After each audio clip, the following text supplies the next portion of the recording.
You live. We have just learned that Mr. Mayorkas, the head of Homeland Security, has been impeached by the GOP in the House. The vote coming across as expected, extremely close. They finally got all the votes that they needed and that they were able to get this done. So pretty amazing and rather historic moment. The head of Homeland Security has been impeached. And the thinking is that he has failed to do his job, right? It goes back to this handy little Constitution. And part of this Constitution means that the federal government needs to do its job to secure the United States, including every state in the United States, from invaders and from people that are coming in. And when you look at some of the video that we have seen in recent weeks, in recent months, in recent years, it's hard not to say, wait a second, is this becoming indeed an invasion? And this is what they are basing effectively their argument on, and what they feel that they have a place to stand on, the idea that this is an invasion at our border. Look, I mean, you see the images, you see the numbers, you hear the numbers, some 300,000, more than 300,000 people coming into the United States alone in the month of December. I mean, these are new heights, numbers that we have never, ever seen. And part of the reason for this, frankly, was very political. You go back to Joe Biden running against Donald Trump, and somehow it just seemed mean, right? Like Trump's the mean guy that wants to prevent people from coming here, and he's not living up to the spirit of the Statue of Liberty, et cetera, et cetera, et cetera. I mean, how many sound bites have I played you over and over and over again of the left saying, well, we want to be an open society and, you know, come one, come all. You have Gavin Newsom out there saying, not only do you need to come here to the state of California, but we're going to give you free health care in the event that you do, as though they can afford it. The $68 billion in debt, and this is going to add another $2 billion conservatively to that amount. Look, we can't afford it. No state can. And consequently, you're seeing problems all over the country. Look at New York City even. I mean, this is Eric Adams' territory, the mayor of New York, and he's persona non grata with the Biden administration because he dared to speak out against this. In other words, he can't handle the influx of migrants coming into his city, and yet he's expected to. They're shutting down schools in New York. There was that one day that the left will say, oh, it's just one day.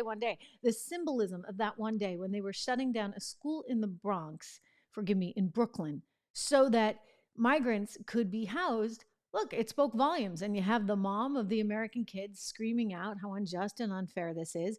And that is something that's happening over and over and over again all across the country. Understandably so, in light of all that has happened. So at this moment in time, we're now in a position where I think those on the right and the left are so infinitely divided on this policy issue that they're figuring the only thing that they can really do is something like this. Now, is this a political stunt? Is it just theater? Does it have teeth? What happens in the Senate? These are all questions for the coming days.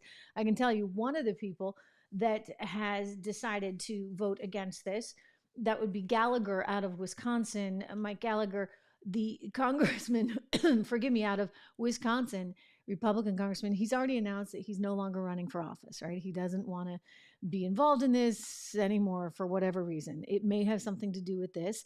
There's also another gentleman, Ken Buck, that is just momentarily, just a short time ago, was on CNN talking about the reasons why he voted against this. I want to share this clip with you.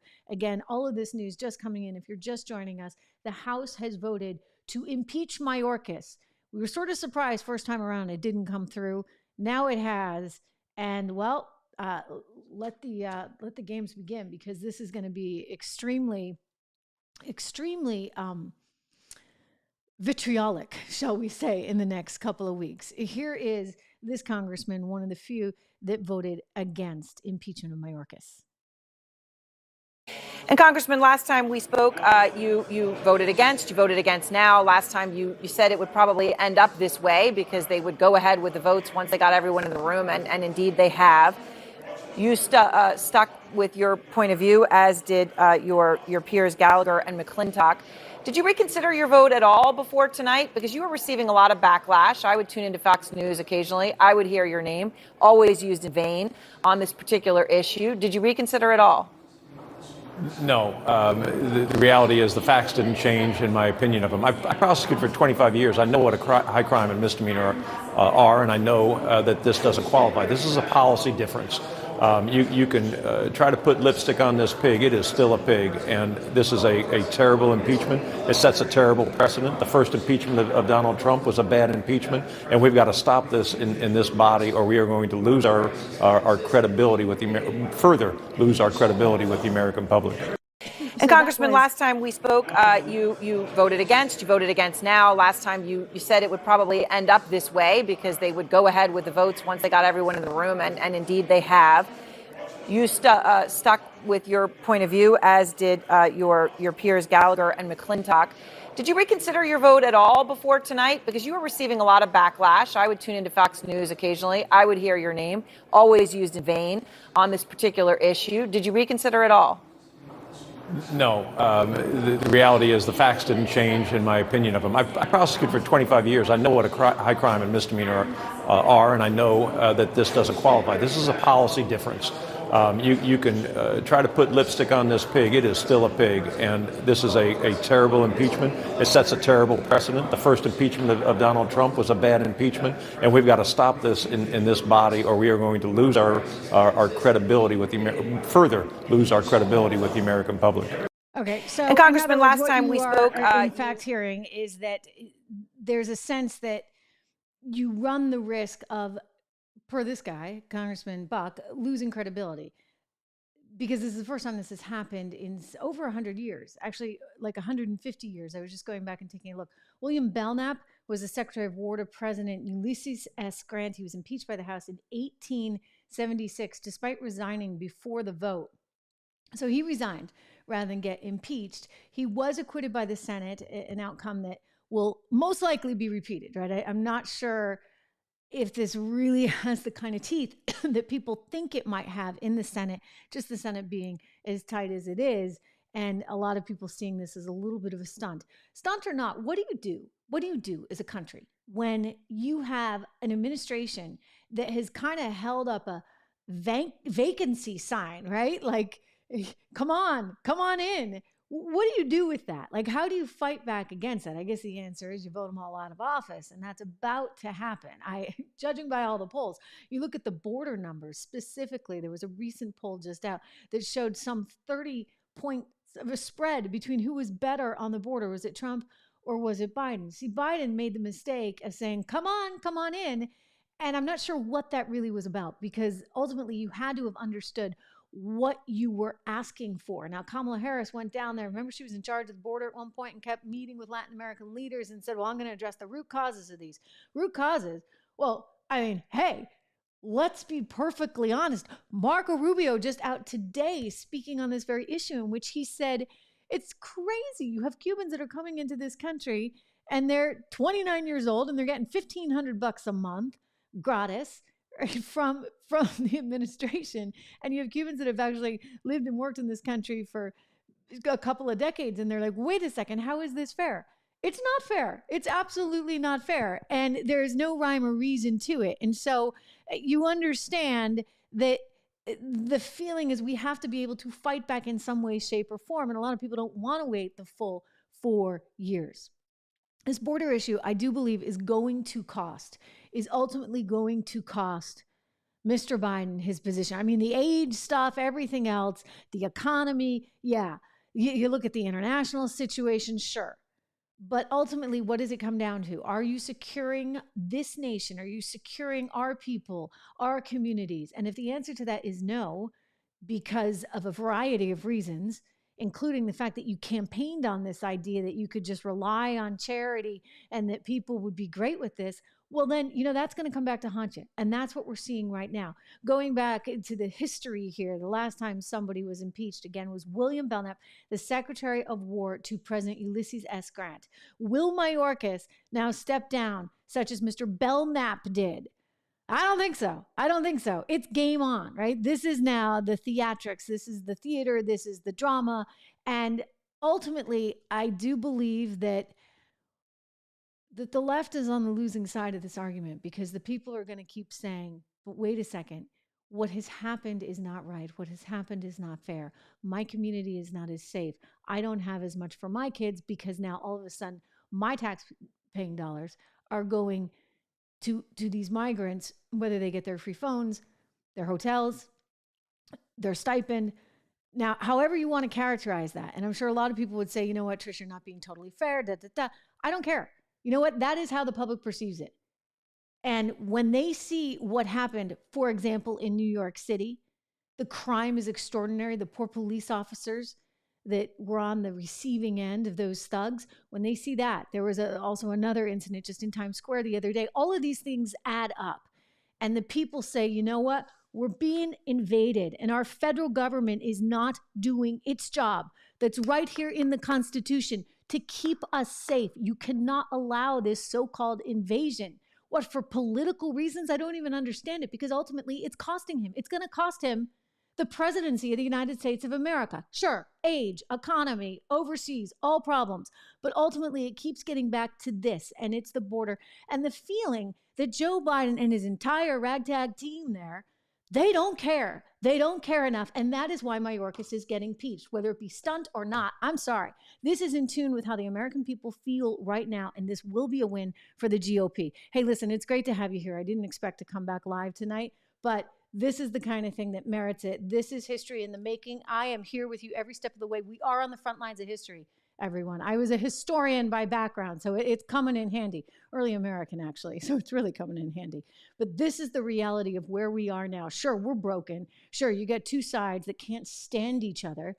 But can you blame them?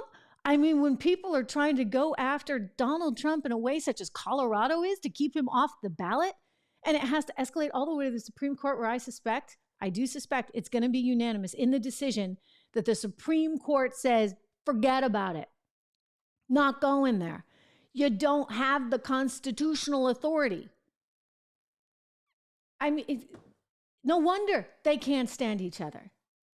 You got one side, I mean, you could say both sides are out for blood, but I really feel like one side in particular is really determined. I mean, we knew it. We knew it all along. I'm going to play you my favorite clip. Hillary Clinton, August 2020. She was making it very clear that if this election was close at all between Biden and Donald Trump, that guess what? There would be hell to pay, and that she would make sure that Biden knew he had to stand strong every step of the way, because it would be hanging chads in Florida all over again.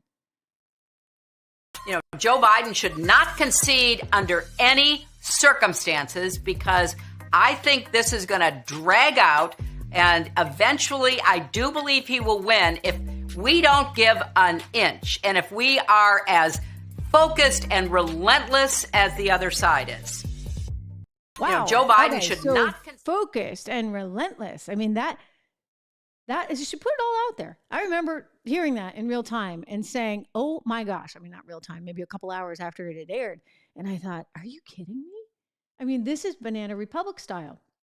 So yes, there are going to be critics that say this is Banana Republic style, that you should not be impeaching Alejandro Mayorkas, because Alejandro Mayorkas doesn't deserve this.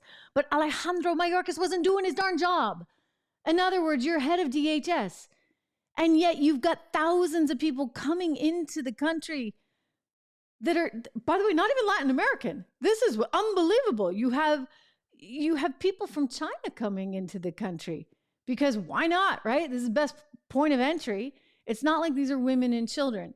All of these people coming in, claiming asylum, coming from the Middle East, coming from China, coming from Latin America too. I get it. You know what? The United States of America is the greatest country on earth. Let's keep it that way. Let's keep it that way. This issue is going to remain a huge, huge issue, ladies and gentlemen. Oops, I'm still here with you. Still here, I promise. You know, we just have occasional little technical difficulties. Let me see if I can show you this video. I may not be able to, but let's give it a try. Oh, here we go. This is video of the border in California. All right, again, video of the border in California, and they are predominantly Chinese. They're trying to come in to California by way of our southern border, except they're not actually Latin American. They're primarily from China. And as some people have pointed out, you have a lot of men there that conceivably could be military age, etc., that are coming from China. So therefore, wouldn't it be a national security concern? I mean, it seems sort of obvious to me, but apparently not to everyone. Not to Mayorkas, who really hasn't done what's needed. I mean, they keep saying we need money, we need money, we need money. And yet that argument falls flat because they were trying to stuff everything else in there along with the money for the border protection. I mean, you had Ukraine in there along with money for the border. On top of that, if you look at what they were doing at the border, they actually wanted to create an environment by which you could have more people coming in and officially applying for asylum, et cetera, and you could still space out their trials. I mean, that's just not going to work. Like, you're either going to do this and you're going to like roll up your sleeves and you're going to say, okay, time out. We actually need to solve this problem, or you're going to just give us a bunch of little doodads and take more money that we don't have. Okay. Ultimately, that's what it comes down to. $34 trillion in debt and still counting. So listen, ladies and gentlemen, history being made right here tonight. The GOP members of the House, they have voted in a very close vote, 214 to 213 votes to impeach Secretary Alejandro Mayorkas. It will now go to the Senate because I don't see him stepping down. It's going to go to the Senate. Whether or not it sees success there, we shall see. There are those that will say this is theater. Even if it is theater, so what? So be it. We need attention on the issue. We need it right now. I don't love the theater. I will qualify that a little bit, right? Just a little bit. But I would also say this, when you start something, you got to finish it. So Johnson was out there. And I was like, are you kidding me? When he couldn't get it through or initially, I'm like, why'd you go down this path if you can't actually see it through? Because then you're just a little boy who cried wolf.